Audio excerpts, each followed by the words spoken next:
We begin with a live studio, completely empty of anybody inside of it, followed directly by a montage of the stagehands, each individually painting masks, decorating the studio with yellow and white streamers, putting up a nice apple tree in the middle, and a nice goat with a number 2 on it, decorating the entire studio. A goat made out of straw, by the way. I should clarify. We see the TV that usually drops down from Mike next to his chair come on down, and a nice fireplace is lit inside of it. And Mike's chair turns around to reveal him in a mask, in a disco ball mask, petting a invisible cat. Your host with the most, at your behest, Mike Standee at your service tonight with a special Animas interview. Good evening, my friends. Tonight we have the one of the most interesting persons I've been interviewing. But for Animas, people are with their families. They're spending time together and having a good time. I don't think it would be fair if I took them away from that. So let me get somebody who has none of that. Mr. M, what were you doing right before this? Okay, starting with the big questions, huh? Uh-huh. Uh-huh. You know, funnily enough, Mr. M recently has been tied up in court. Specifically playing the role of the background music. So I imagine him seated at the funky organ that he devised, and then suddenly he's not there and standing wherever this place is now. You're standing off to stage left.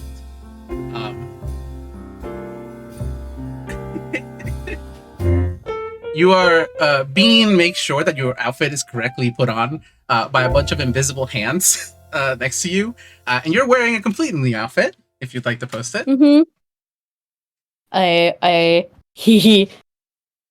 Let me grab it real quick. There we go. Say hello, everyone, to Mr. Misery. It's a fucking... Nope. Oh, there it is.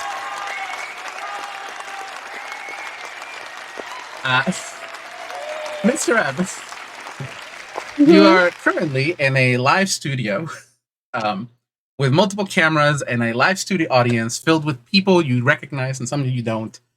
And somebody, a UPA in Tune specifically, sitting in front of a desk waiting for you to sit down. Mm-hmm. From kind of off-stage left, Mr. Misery, with his single eye, scans the stage, then the audience, ever so curiously, that little pink pupil darting this way and that way, in a very Toonish fashion. Eventually, he, tilting his head with a wooden creak, kind of gets the gist of the situation, and very confidently strides onto the stage. This tune is so tall. I think Mike reaches up to his hip. Yeah, that's putting it lightly. So tall. So very tall. Mr. M's height rule is the tallest motherfucker in the room, so... But yes, there is a very nice comfy chair sitting next to the desk where Mike is. And Mike actually speaks up and is like, Mr. M, I'm so glad you could join us on a special night. Very interesting. And he glances around. Not the studio I expected, but a welcome one nonetheless. Oh, I'm sure you've had your own deals with studios, and let me tell you that we prefer professionalism. Welcome to the late night speech bubble. Mr. M, striding across the stage in literally like 2 steps to his seat, takes a moment to sit down, and even though he sits, is the chair made for his size, or is it just comically small? It's not comically small. It has been accommodated for. Delightful. He sits down onto the seat and crosses one of his very long, slender legs over the other. And sits with his hands folded neatly on top of his lap. He seems to be taking this in stride. You're the best interviewee Mike has ever had so far. Yeah! He adapts quickly. Mike actually extends out a hand that goes way further than you would think he'd be able to, just to reach you. And says like, Mike Standee, at your service. Mr. Misery. And he, in turn, holds out a gloved hand and very firmly gives a nice little shake there. Now, Mr. M, I am sure you probably wondering why you're here. Well, it just so happened... It was a question that was on my mind, yes. Well, it just so happens that tonight is the night of Animas, and we needed a very special person for the holiday. I could think of no other but you, yes. sir. Yes, Animas. He says the holiday with a sense of a flat tone, completely uncaring. I'm sure you're very familiar. Quite familiar, yes. So, if you don't mind, let us get started. Mr. M. Misery. Mr. Misery. Is there a Mrs.? Oh no, I've been single my whole life. Understood. I get it. Single lives for us, folks. No, Mr. Misery, I wanted to start out with a simple question. What is it that you do? Well, the devil's in the details. I cause misery. That's the short of it, honestly. Yes. I have seen many of your exploits. The research team is very thorough in itself. From puppeteering to puppeting to other schemes, and you see the fire on the TV changes to like different moments of Mr. M's plans, and like these are just pictures of different games.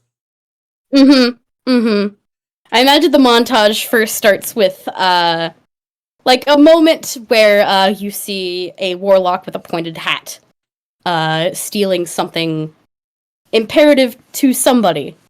And then it cuts to perhaps somebody else being taken over by these bright pink strings, restraining, restricting, choking. And then it cuts again, maybe this time to a more recent clip, actually, of a vehicle, a street cleaner, actually, as it sweeps over a very monochrome tune and whoops them onto its underneath. Really fine work you do here, I must add. You really are an expert in misery. I've spent a lifetime perfecting the craft. Yes, quite that is. You lived quite a long time for somebody who wasn't a tunist, as far as I understand it. Perhaps compared to some. But honestly, I haven't lived quite so long as others. Alright, well, we are getting ahead of ourselves, though. Let's talk, actually. It is the holidays, of course. How do you prefer to spend it, Mr. Misery? How do I prefer to spend the holidays? And he kind of takes this question, raises both hands up to his face. His both pointer fingers kind of resting against his chin while the thumbs are more closer to his neck. And that is an interesting question. I don't particularly care for holidays myself. Quite. Last one didn't turn out very well, did it? And the screen changes again. Changes probably to a very pivotal moment in his one of his. Well, it was been a couple years at this point, but it's still one of the more latest schemes of a good old engineer giving him a good old stab right in his side. Holidays didn't treat you very well that day. Not very well, no. But it's just a minor setback. Completely understandable. Minor setback to what, actually, now that I think about it? What is it that you're doing, Mr. M? You have a very curious audience in front of you, even myself. What is it that I'm doing? I'm afraid you'll have to be more specific, because right now I am sitting. Well, not only are you an expert in mystery, you're also a jokester, aren't you? You know exactly what I mean, Mr. M. I mean, you've been stealing color from Hughesburg for quite a while now. A few months, give or take. Guilty as charged. Now, somebody doesn't just steal color and not have anything to do with it. Well, you know, it's so hard to find good help these days. Actually, I don't. And you see a pair of stagehands coming forth and bring a pair of drinks. There's a hot cocoa for Mike and Mr. M's preferred drink. Tea, I think. Chamomile.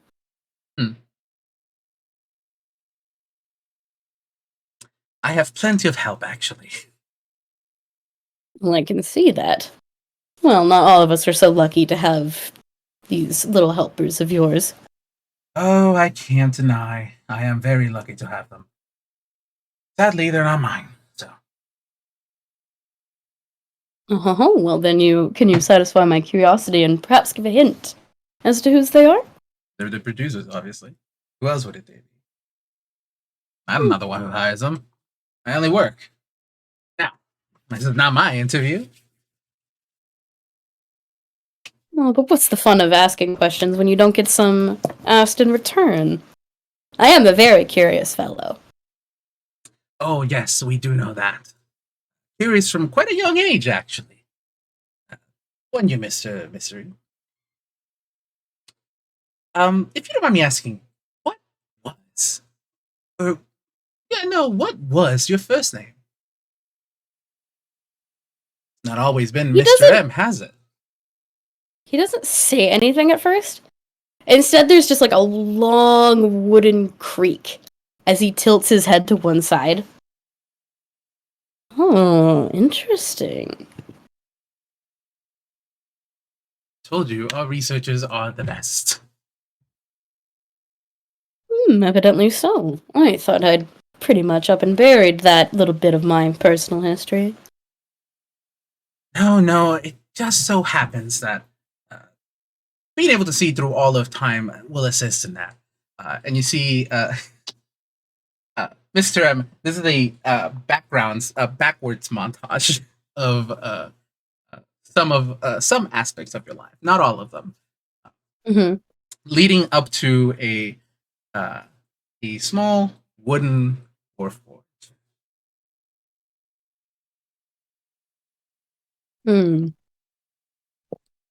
Mr. M just kind of tilts his head curiously the other way again. Again, it's kind of like assisted with that wooden creaking sound.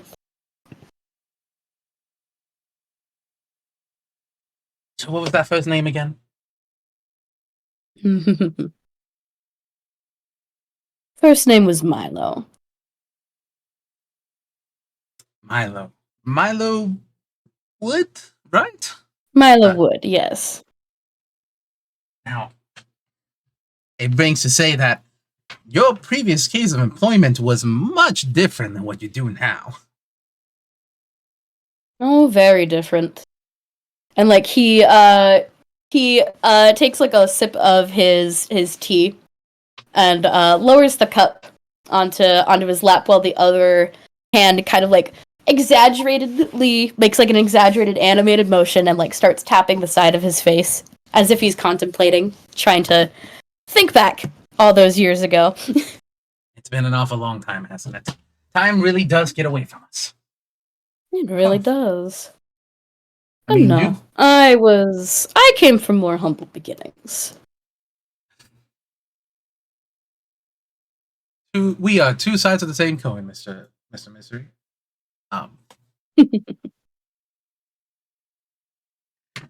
You've done a little bit of everything, honestly. From what we've been able to research. Not only just tinkering, but cleaning, picking up odd jobs here and there.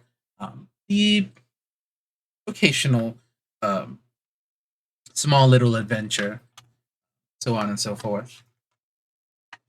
You've had your fair share of jobs. Well, back in the day, I didn't want to content myself with just one career. I wanted to do a little bit of everything. Take a chance, see the sights. And yet you do everything I could. And yet you let yourself be puppeteered now.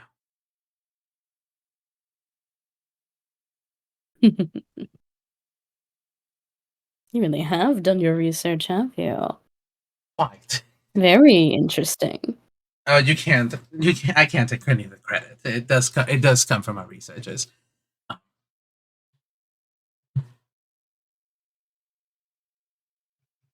Now, why don't we move on to more current jobs and such? From my understanding, you've been dealing in talents. I have quite a few myself. Not quite those talents you're thinking of. Something much simpler. And like a magic trick, he kind of does a little flourish with his hands, and there's suddenly like a little glass bottle in between the both of them. And inside the bottle is like a glowing yellow talent. It's a yellow, yeah. Free samples? Maybe just this once, as a treat. And he kind of flicks it over to you like a coin, and there's a moment where it's just spinning in the air. Mike catches it, like his arm extends and catches it midair, and he just puts it in his suit.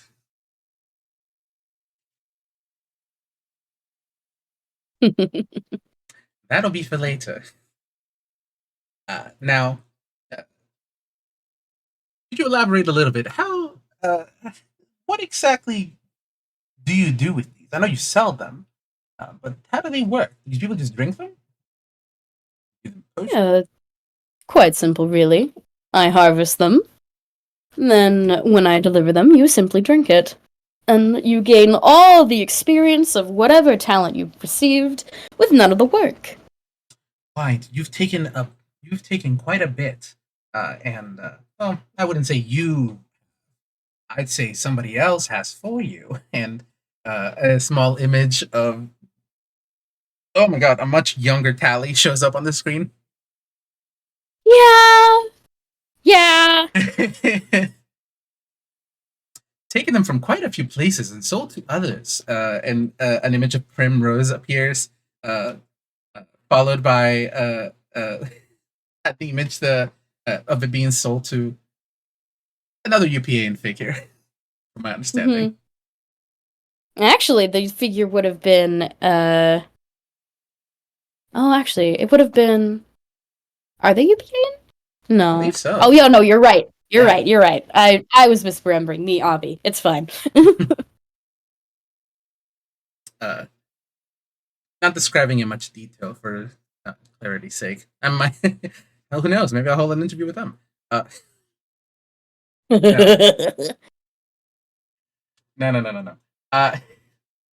Yes, quite. Tally, I believe your first warlock? Yes, my first warlock. She was very spunky. Very determined. But also had a very annoying, rebellious streak. Well, of course, I was kind of asking for it, recruiting a child. Eventually, she would grow up. All children must leave the nest someday. Even if it's in somebody else's nest, technically.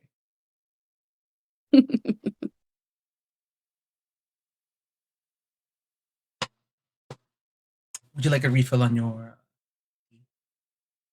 Oh, yes, please. Thank you. And he just hands it to whatever invisible hands happen to be. Mm-hmm. Don't worry, a pair of gloved hands carries it off stage. Oh, man.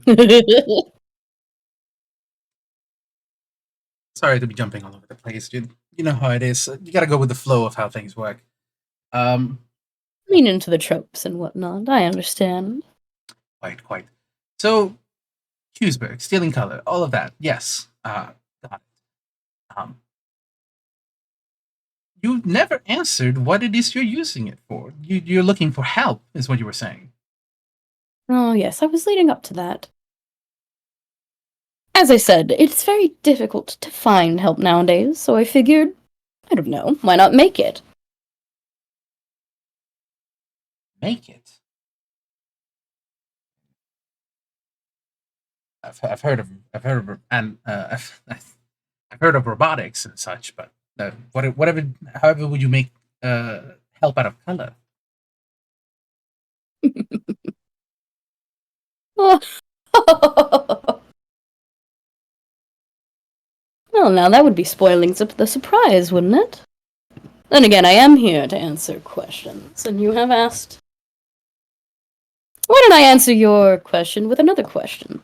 Tell me, do you know what makes up a toon? Ooh, okay, that's Ooh, I remember this one from high school. Hold on. It's been a bit.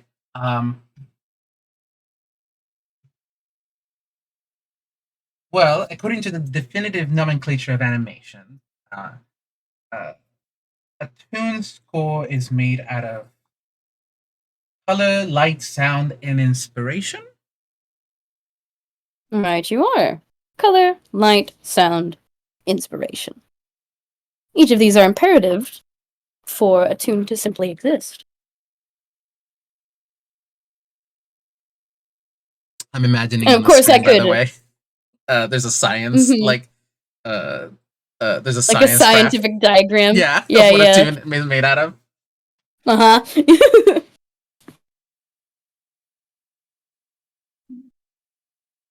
And of course, I could make all those components myself, but where's the fun of it? No, you'd rather take him and make sure that whoever you're taking it from are incomplete misery. There's just a long, slow smile and another creak of that head. You really do wonderful work. Believe me, oh my goodness. What? I'm sorry, I'm blanking on the word. Not the producers. People who have the money to fund things. The sponsors? The sponsors. Some of my sponsors are really fans of yours. In fact, keep it on the down low, but his lights over a small piece of paper. One of them wanted.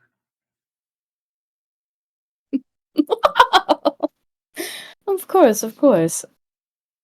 And, like a little mage hand pops up. Mm-hmm.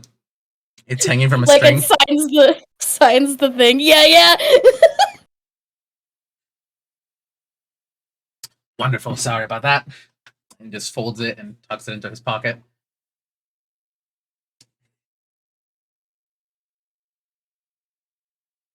So you're making tunes then. You're doing this. You figured out a way. Well, figuring out a way. It's a bit of trial and error. A lot of research. A lot of research, a lot of components.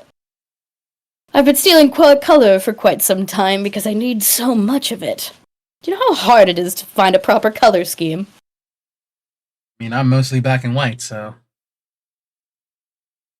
Yes, black and white, but also, you want to experiment a little. See which ones, provide the best spunk. The best fire. This is why I just don't color or anything like that. I just leave them invisible and give them gloves. It's so much But what's the entire- fun of having something with no emotion? I don't know, Mr. M. I feel like you're the one best suited to answer that question, actually.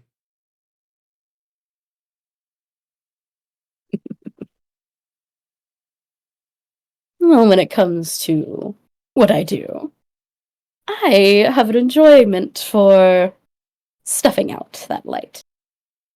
And if there's no light to snuff, then what's the point? I want to make help so I can break it.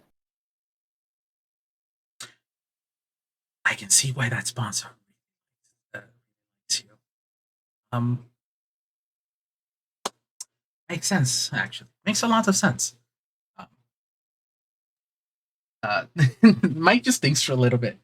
He has like what would be his shoulder on the not shoulder, his elbow on the table if he had one. As he just drinks from his coffee and thinks for a little bit. Interesting words you're saying, Mr. M. Interesting words you're saying.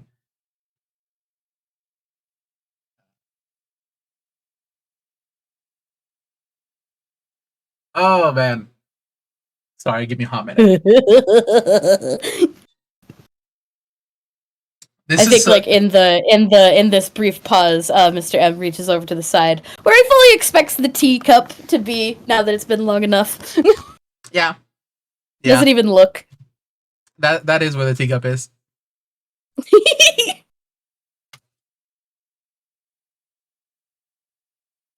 Ooh. Why we make lists, folks, is why we make lists.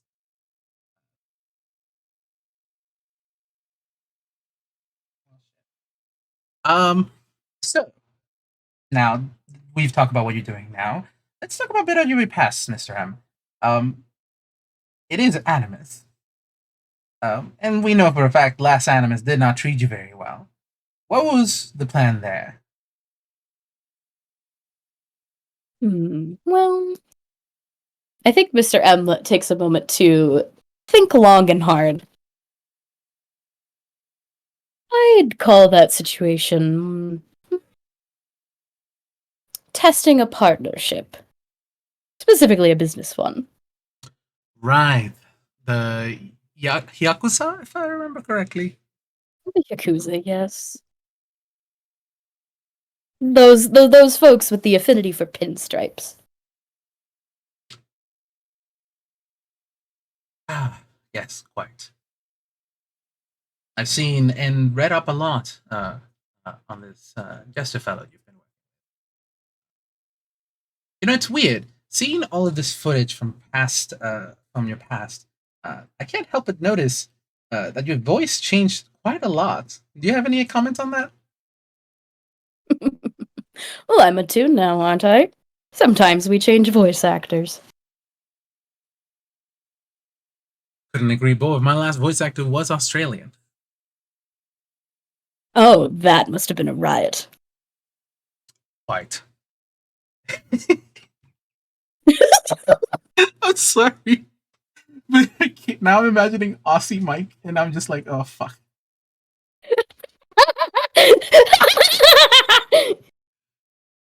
Oh, that's good. Yeah, I'm sure the Australians in the peanut gallery are going buck wild. Anyways.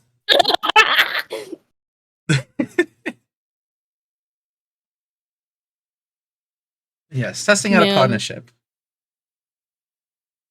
I hope every once in a while I peek into the gallery and like see everybody's reactions. Mr. M is like, he looks very pleased with himself up there, seeing all the anger.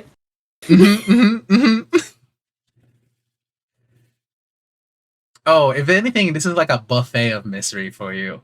Not only Oh, coming it sure from the is. not only coming from the gallery. I'm gonna say this right now. A lot of it is coming from Mike himself. Um, Uh-huh. it's like a never-ending supply. Mm-hmm. Anyways, uh, Oh, Mr. M's gonna lovingly pocket that information.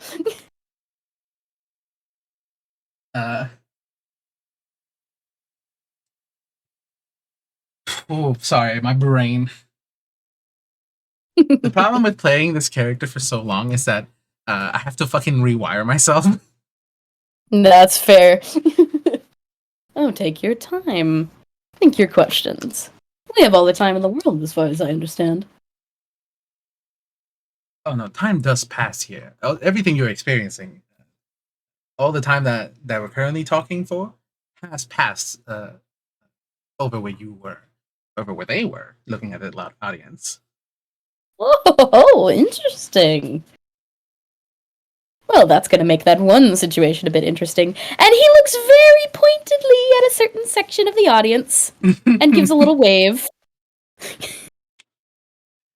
Uh,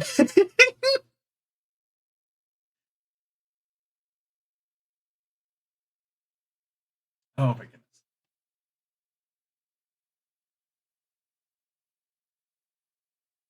Do you? I have to ask, and I'm pretty sure I already know the answer. But do you ever regret it, leaving leaving where you leaving your old home, your family, and a picture of Milo's family shows up on the screen, Mm-hmm. leaving them behind? I will note, Milo's family doesn't seem to look like Milo at all. They're all Toons, for one matter. Notably amongst them is a little wooden Toon. Much shorter than him in the image. About half his height. For those who are unfamiliar, this is Pam, and the rest of those who are present are Pam's family, who, by extension, I suppose, is Milo's family. I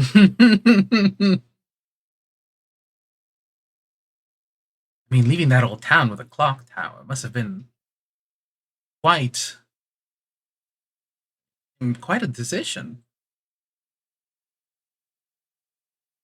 Well, Mr. M actually falls quiet for a little bit.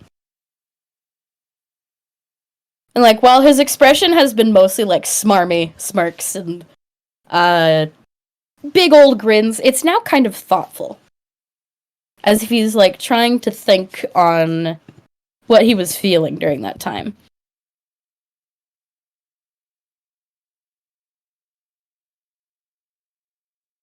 Well, at the time, back when I could feel, I think I wanted to get out of there before there was a point of no return. Do I regret it now? Absolutely not. I enjoy myself, or at least as much as I can, without being able to, fully understand it. Folks, I think we almost just witnessed an Animas miracle. Almost. Not quite.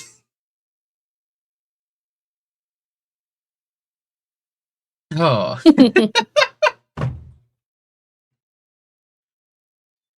Oh.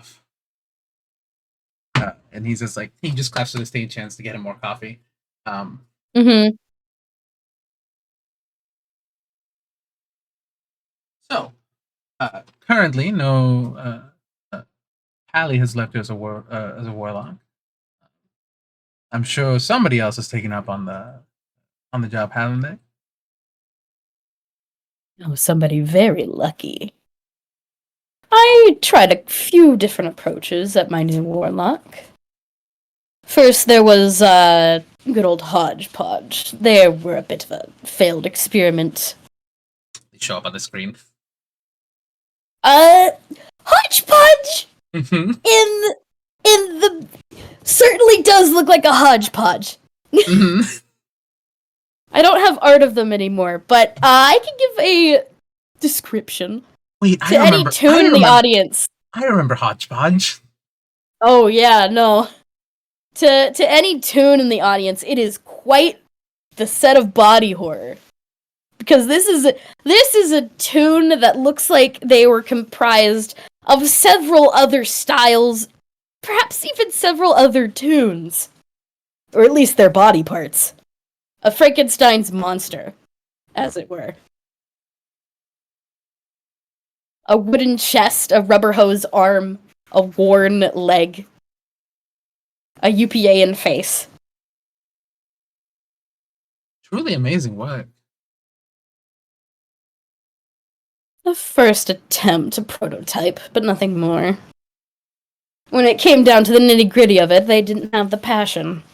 They lacked, well, that little something. They didn't care, so they weren't exactly efficient. Where are they now, if I may ask? As far as I know, they're down in Dodo Studios still. Waiting for something to happen.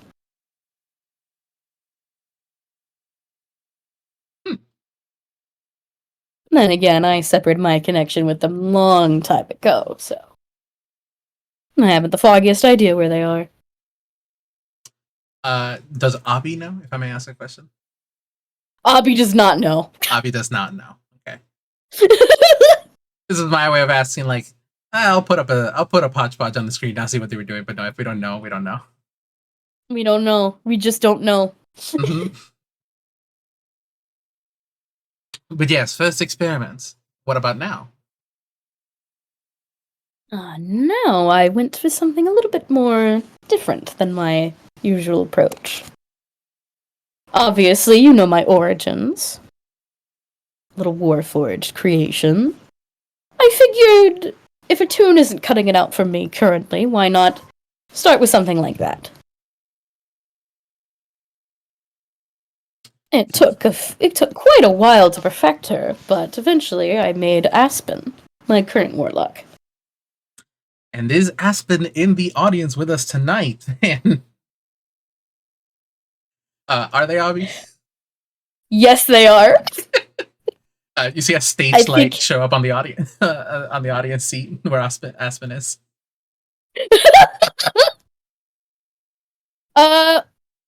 Aspen is a wooden warforged, real kind materials. To a toon, they would probably look like they move like a Hossen, even though it's not like toon animation, it's just something with motion, but not quite animated. This Aspen looks like one of those little wooden dress-up dolls with like the wooden carved into like a very plain face, and a block of wood behind her head, which kind of looks like a tight bun. And she's wearing a plum suit with a little briefcase sitting next to her feet. Aspen, look under your seat right now. Oh heavens. And Aspen does do so. It's a little goodie bag. It's Animas after all. Everybody look under your seats! The audience member all gets fucking... Anybody who's in the audience tonight gets a snow globe with a figure of Mike inside of it with snowing, and a cat collar that turns your cat invisible. That's cute! That's really cute! But oh golly, you're gonna make those cats nightmares! Well, we have Claire here, so...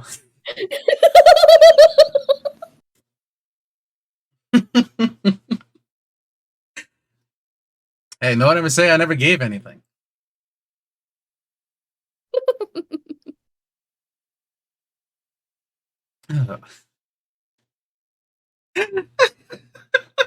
Sorry.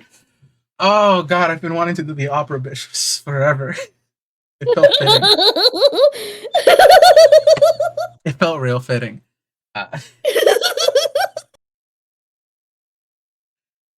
Oh.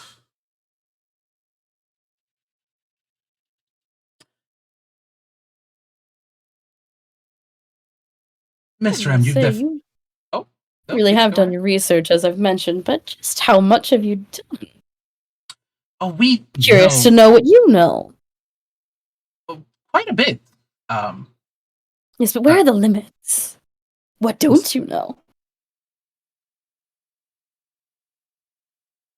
there are certain things that we've been, the sponsors would prefer us not to touch upon.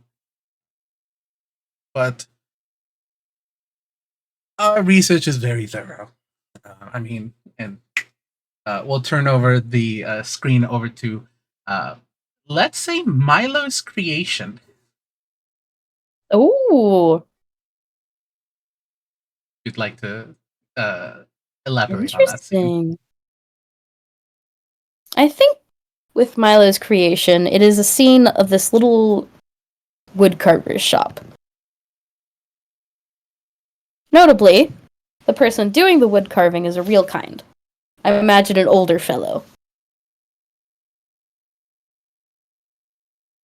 You can see this real kind very lovingly putting care into making sure every bit and piece is put into place in just the right way until it eventually takes the shape of a wooden marionette with no strings.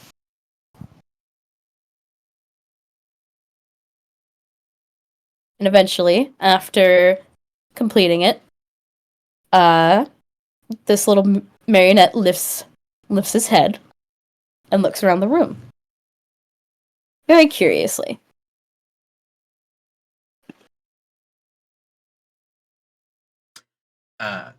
I'd like to imagine that the next scene that is shown. Hold on. I need to make sure I'm doing this right because I've been touching upon a subject that's. There's a reason why I said the sponsors do not want us to talk about certain things. And I want to make sure I dance around the subject as much as possible. Yeah.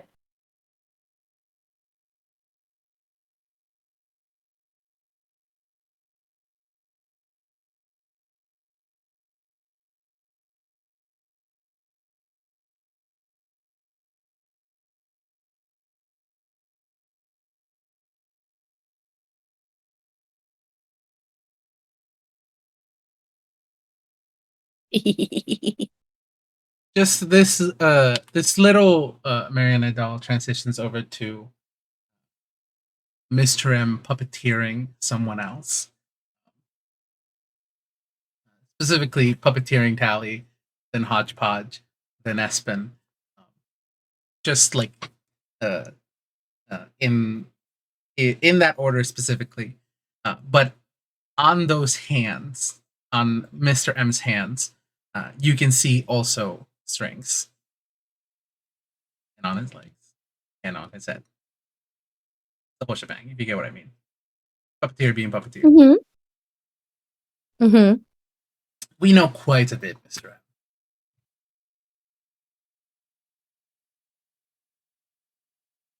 Very interesting.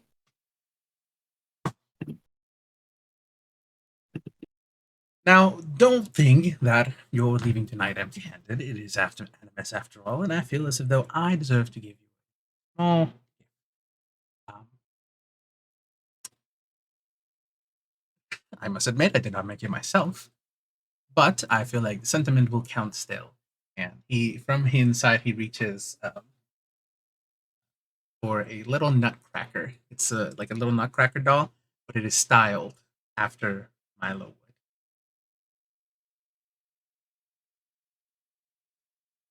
There's again that like kind of wooden creak of the head as he very slowly, gingerly reaches his arm, stretches across the stage, much like Mike did earlier,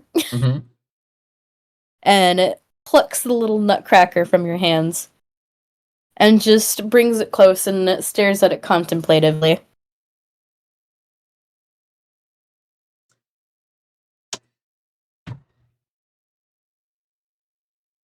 Now, I do believe that is all the time we have left, unless we want to start running the commercials early. So, is there anything you'd like to leave us with, Mr. M? Any final comments or anything else you'd like to add?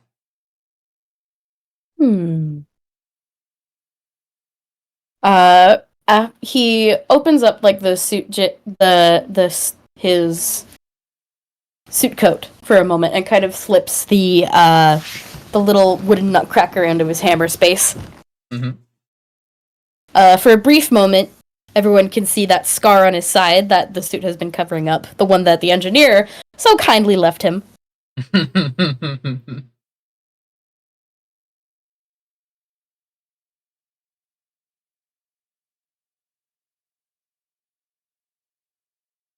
Well, if I were to leave anything, I hope you all are ready for a show, because I've got something extra special planned. Well, if there's anything you want to, what's the word? Not sponsor, plug. If there's anything you'd like to plug, please feel free. Go ahead. This is your night.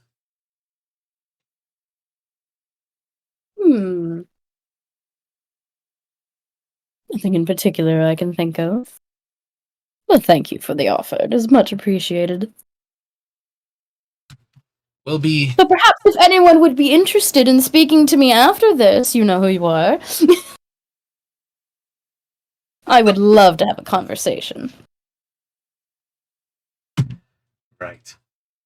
Thank you for joining us, everybody. It has been a great time. The invisible hands begin playing the outro as Mike walks over to across from the desk and shakes Mr. M's hand again. Really quiet. Mr. M gives a very firm shake. And he kind of hand reaches up to, like, in the motion of, like, taking off the hat and giving a bow, except he doesn't take off his hat because he doesn't have a hat.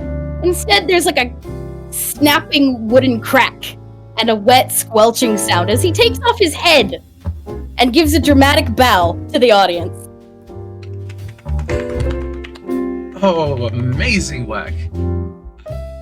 And as that goes on, they both walk towards stage left as the camera zooms out from the studio, and the logo shows up again. This time covered in snow with like bits of jingling. That's the Latenight Speechbubble Animas special. Thank you so much, Abby, for joining me. Oh, this was a delight.